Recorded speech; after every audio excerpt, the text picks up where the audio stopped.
C'est le débat qu'enflamme tous les entrepreneurs sur les réseaux sociaux. Est-ce qu'il faut miser sur la quantité ou sur la qualité? Est-ce qu'il vaut mieux avoir 100 000 followers qui scrollent sans s'arrêter ou encore avoir juste 1000 vrais fans prêts à sortir leur carte bleue? Alors on dit souvent qu'avec plus de followers, on va être plus crédible, plus légitime dans son domaine, mais réfléchissez. Est-ce que vous préférez avoir l'attention de 100 potentiels clients dans votre secteur ou 10 000 personnes qui ne correspondent pas du tout à votre cible? Aux deux questions, la réponse, elle est claire. Un abonné n'est pas forcément un client. Avoir 10 000 followers ne garantit en rien votre chiffre d'affaires. Et la vérité, c'est que les chiffres parlent d'eux-mêmes. Vous avez des comptes aujourd'hui avec 500 followers qui génèrent bien plus de chiffre d'affaires que des comptes qui en ont 50 000. Et dans cette vidéo, je vais vous révéler leurs secrets pour y arriver. Dans l'écosystème des réseaux sociaux, il est tentant de se laisser emporter par la course aux likes et aux followers sur le mode « plus j'en ai et mieux c'est ». C'est vrai que le chiffre, ça compte. Après tout, dans plein de domaines, il vous donne la mesure de votre succès. Et dans notre métier, donc dans l'immobilier, on les manie tous les jours. J'ai contacté tant de vendeurs, j'ai rentré tant de contacts, j'ai distribué tant de flyers, j'ai rentré tant de mandats, etc. Le problème, c'est quand on en fait le pilier de son activité, surtout quand les chiffres n'ont pas de sens. Et sur les réseaux sociaux, c'est clairement pas l'essentiel. Avoir une grosse communauté, c'est bien, mais ça veut pas dire grand-chose, parce que c'est pas ce qui sert à faire du business. Voilà, je connais encore une fois des entrepreneurs qui affichent 50 000 followers, mais qui ne vendent rien. J'en connais d'autres qui ont de petites communautés, de 200, 300, 500, et derrière, ils font des bénéfices à 6 chiffres. Donc voilà, il faut bien comprendre ce qui différencie aujourd'hui ces deux communautés. Les premiers sont collés à leurs chiffres. Combien d'abonnés, combien de likes, alors que les autres vont s'intéresser plutôt à la qualité des interactions et à la valeur qu'ils apportent. Quand on a beaucoup de followers sur les réseaux, on est populaire, mais ça ne veut pas dire qu'on leur apporte quoi que ce soit. Si vous suivez, je sais pas moi, Cristiano Ronaldo, Beyoncé sur Instagram, je suis à peu près sûr que ça ne change pas votre vie. C'est cool, mais ça vous apporte pas grand-chose. Par contre, la légitimité, elle se mesure pas au nombre d'abonnés ou à la quantité des likes. C'est moins concret. Et c'est aussi d'ailleurs le plus difficile à obtenir, parce qu'il faut montrer son expertise et apporter de la valeur. Et ça, c'est pas donné à tout le monde. Maintenant, tout dépend aussi des objectifs que vous voulez atteindre. Il y a des entrepreneurs qui, par exemple, vont chercher de la popularité, et ça, c'est un indicateur de performance hyper important. Je pense aux grands patrons en quête de notoriété ou qui veulent simplement communiquer sur leurs actions. Mais dans l'immobilier, on a d'autres ambitions.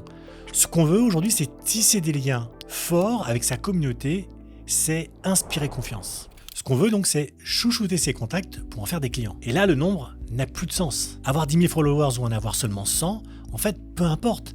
Parce que ce qui compte, ce sont les interactions qu'on a avec eux. Si j'ai 10 000 profils qui me suivent, mais qu'il n'y en a aucun qui finira par me donner un mandat, qu'est-ce que j'y gagne? Par contre, imaginons que sur ma petite communauté de 1000 abonnés, j'en ai 10 ou 15 qui vont franchir le pas. Et puis, grosso modo, il faut comprendre quand même un truc dans les communautés. Imaginons sur 1000 abonnés, généralement, vous en avez 10 qui sont actifs, qui commentent, qui partagent, vous en avez 100 qui likent, et puis les 890 autres, ce sont des spectateurs. Et nous, ce qu'on veut aujourd'hui, c'est aller chercher ces fameux 10 abonnés actifs, ceux qui ont le potentiel pour devenir des clients. Après, on s'attaquera aux 100 abonnés qui ont fait coucou de temps en temps, voilà, mais pas plus. Donc ce qui importe, c'est les liens qu'on va tisser avec nos followers, ce qu'on va leur apporter, comment on va les inspirer et comment on va changer leur vie. C'est ça la magie de l'entrepreneuriat, et ça marche aussi sur les réseaux sociaux. Donc la vraie question à se poser, c'est pas combien j'ai de followers, mais est-ce que j'attire les bons followers et est-ce que je les inspire? Ou plus exactement, quelle est ma valeur à moi? Ce qui me distingue. Et pour ça, je dois aborder ma présence sociale d'une manière bien particulière. Pas juste pour publier des posts bidons de temps en temps.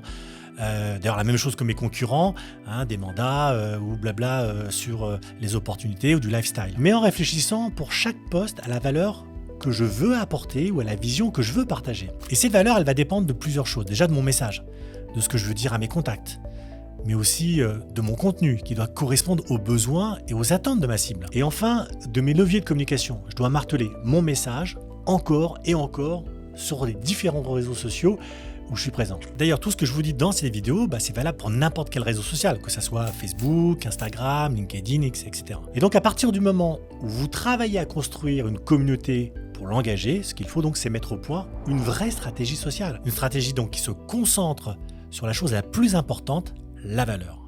Et maintenant, ce que je vous propose, c'est qu'on regarde ensemble de plus près un petit peu cette fameuse stratégie. Ok, vous avez donc une petite communauté, disons, je sais pas, de 200, 300 abonnés, voire 1000 ou 2000, peu importe. Vous avez compris d'ailleurs que le nombre ne veut pas dire grand-chose. Et donc, ce qui compte, c'est ce que vous faites surtout avec les gens qui vous suivent. Et ça, c'est la valeur que vous leur apportez. Et c'est le potentiel qu'ils ont pour devenir des clients. Alors, l'objectif, c'est quoi? L'objectif, c'est d'entrer en contact avec eux. C'est comment vous allez créer l'interaction et engager la conversation. Et donc, on va explorer pour ça 4 actions clés pour animer cette communauté. La première des actions, il va falloir donc créer du contenu. Et ce contenu doit être pertinent. Donc, comment on crée du contenu qui marche sur les réseaux sociaux? Pour ça, on va commencer par faire une liste de sujets qui intéressent nos abonnés. Qu'est-ce qu'ils voudraient lire? Quelles sont les informations importantes à leurs yeux? Quel type de posts vont leur apporter de la valeur? D'ailleurs, on ne va pas rentrer dans le détail dans cette vidéo, mais on pourrait s'aider de ChatGPT pour répondre à cette question. Donc ces sujets, ils doivent être en lien bien sûr avec leur point de douleur. Et ça, c'est extrêmement important puisque le but, c'est de les éloigner de leur douleur. Dites-vous bien que la nature humaine est très bien faite. On va préférer toujours s'éloigner de la douleur plutôt que d'aller vers le plaisir. Donc la peur de la douleur est une motivation extrêmement forte. Je vais vous donner un exemple. Vous pourriez par exemple faire des posts sur, je sais pas moi, comment éviter les mauvaises surprises lors d'un achat immobilier, ou les 3 erreurs qui font fuir les acheteurs potentiels, ou encore, je sais pas moi, comment vendre plus vite et au meilleur prix. En revanche, je vois trop souvent d'agences immobilières déléguer ces tâches à des prestataires, et franchement, c'est une catastrophe, parce qu'on se retrouve avec des posts qui sont complètement en décalage avec votre cible. Le dernier exemple là, qui me vient en tête, c'est un post qui expliquait comment refaire sa salle de bain. Autant vous dire que ça n'a pas grand intérêt. Mais pour chaque post que vous allez créer, il va falloir répondre à 2 questions. La première, c'est est-ce que ce sujet est en phase avec les besoins de mes abonnés? Et la deuxième, c'est est-ce que ce sujet va me permettre de valoriser mon expertise? Là, je parle uniquement des sujets. Après, il y a aussi la forme à prendre en compte. Chaque réseau social a ses codes à respecter. Texte, des vidéos courtes, des sondages, bref. Parce que si vous voulez engager vos abonnés, c'est super important de créer des contenus qui vont attirer leur attention et leur donner envie de réagir. Pas juste un like ou un commentaire ou un partage ou participer à un jeu. Deuxième point qui est extrêmement important, c'est qu'il faut publier régulièrement. Si les gens vous suivent, c'est parce qu'ils sont intéressés, c'est parce que vous les inspirez, parce que vous avez des choses à dire. Et donc, il y a des chances pour qu'ils attendent vos publications. Et si vous ne postez rien pendant 3 semaines, vous perdez leur attention.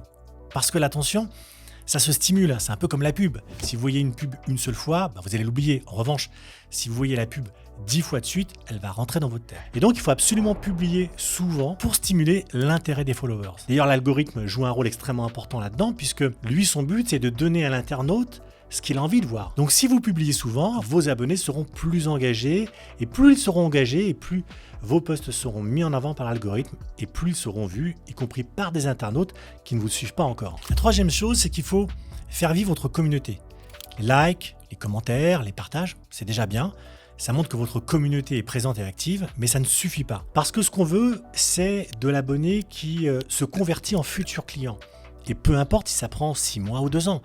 Ce qu'il faut, c'est donc engager la conversation en envoyant des messages directs pour créer du lien.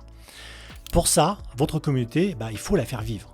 Moi, ce que je fais sur mes comptes, c'est à chaque fois qu'un abonné commente un post ou qu'il le partage, et quand je me rends compte qu'un follower, par exemple, a liké 10 publications à la suite, j'envoie un message privé. Autrement dit, c'est moi qui vais chercher le premier contact. Alors, je vous donne un exemple.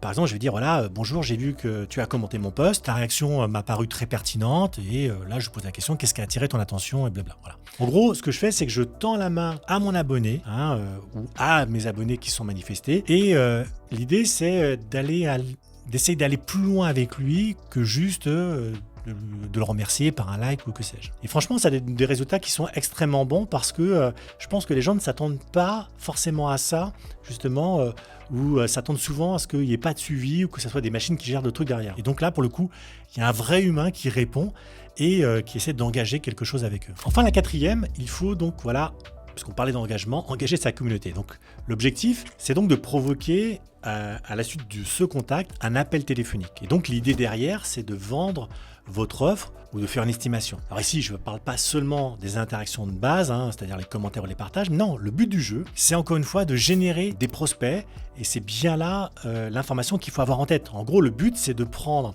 des contacts ou une audience qui, un jour ou l'autre, va se transformer concrètement en prospect et demain en client pour vous confier un projet immobilier. Et donc ça veut dire qu'il faut leur donner l'occasion de faire le premier pas. Pour ça, on a ce qu'on appelle les CTA, qu'on appelle des Call to Action, qui est l'acronyme de Call to Action. Et donc les appels à l'action, ils sont indispensables. D'ailleurs, ma recommandation, c'est de ne terminer jamais un post sans caler un Call to Action à la fin. Ça peut être une invitation à participer à un sondage, un encouragement à cliquer sur un lien. Bref, vous voyez le principe. Pour vous donner un exemple justement de call to action, si vous allez par exemple sur mon compte LinkedIn, donc Frédéric Epler, vous voyez que dans la plupart de mes posts, je mets toujours un appel à l'action qui invite mes lecteurs à cliquer sur le lien qui se situe dans ma bio. Une fois qu'ils cliquent sur le lien dans ma bio, la personne, je vais donc l'inviter à regarder un atelier qui explique généralement ce que je fais ou les perspectives que je peux apporter, puisque je traite que de l'agent immobilier. Et donc sur cette même page, donc il va être redirigé sur une page où il va voir cet atelier, et sur cette même page, la personne, si elle veut aller plus loin, a la possibilité de réserver un appel avec moi. Mais vous voyez, finissez toujours vos posts en tendant la main à vos abonnés et en permettant toujours de créer cette relation. Parce qu'à la fin de la journée, donc l'objectif, c'est pas d'avoir cumulé 100 likes, parce qu'honnêtement, on s'en fout, ça n'a pas grand intérêt, mais plutôt d'avoir intégré 4 ou 5 nouveaux contacts dans votre base de données et des rendez-vous. Alors il est toujours pour but de générer de l'engagement, c'est pour ça d'ailleurs que vous êtes sur un réseau social et c'est pour ça que vous avez construit une communauté, pas seulement pour la faire grandir, mais aussi pour en faire un vivier de prospects et de clients futurs. Bon, maintenant ce que je vous propose, c'est qu'on résume un peu tout ce qu'on a dit. Sur les réseaux sociaux, on a bien vu que le nombre de followers, ça veut rien dire. C'est pas important en réalité. Ce que vous en faites et la valeur que vous leur apportez, c'est ça qui est important. Pour réussir sur ces plateformes, il faut créer une vraie stratégie sociale. Et cette stratégie, elle doit vous aider à plusieurs choses. La première, ça va être donc d'apporter des solutions sur mesure à vos clients. En gros, de répondre à leurs problématiques. Ensuite, ça va être de valoriser votre expertise. Vous différencier des concurrents, renforcer votre crédibilité et votre légitimité sur les réseaux, et même en dehors. Et enfin, devenir incontournable sur votre marché. L'objectif, c'est de devenir le professionnel, la référence auquel on pense quand on a un projet immobilier. Et ça tombe bien parce que c'est exactement ce qu'on fait chez Facilogy avec nos programmes d'accompagnement. C'est des programmes qui sont conçus pour vous apprendre à gérer votre communauté et en tirer le meilleur. Alors, est-ce que vous allez devenir une star des réseaux sociaux ? Je vais être honnête, non. Peut-être pas maintenant. Mais en tout cas, ce que vous allez devenir, c'est une référence sur votre secteur. Si vous souhaitez aller plus loin, j'ai créé un atelier gratuit qui s'intitule « Comment faire de votre prospection une habitude qui rapporte ». Pour la regarder, c'est simple, il suffit de cliquer sur le premier lien qui se trouve en description, vous rentrez votre email et je vous l'envoie tout de suite.